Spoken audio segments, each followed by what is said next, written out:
Welcome to our tutorial on using GitHub and the article builder for immersive music composition. In this guide, you'll learn how to set up GitHub Desktop, collaborate on a shared repository, and use the article builder to create articles easily. First, let's get started with GitHub Desktop. Download and install it from the GitHub Desktop website.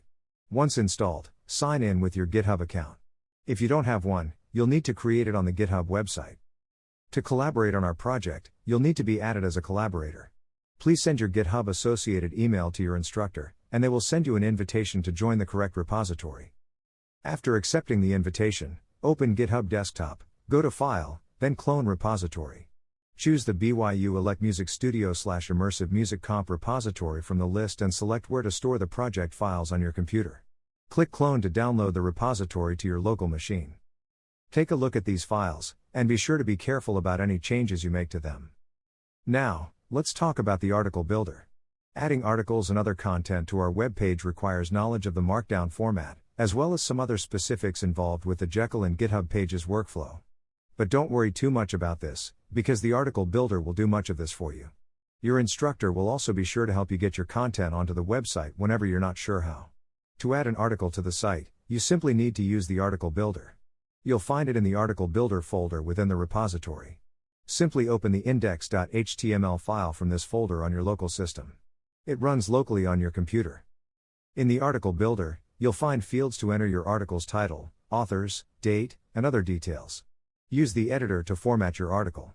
It's designed to be easy to use, even if you're unfamiliar with Markdown. It's a good idea to write your article in a word processor, then just use this tool to format it for the website. First, enter a title, your name for the authors. You can add an editor if anyone else has contributed to your writing. Add the date the article was written. For article number, you'll need to check how many articles are already on the website, then add one to that number. If there are 8 articles on the website under the Articles tab, then your article number should be 9. The parent category will add your article to the designated tab. You'll most just add to the Articles tab, as your instructor will be assembling your other entries on pre-existing pages. When you're finished, click Download as Markdown to save your work. Next, move the downloaded MD file into the correct directory in the cloned repository, such as /docs/articles/.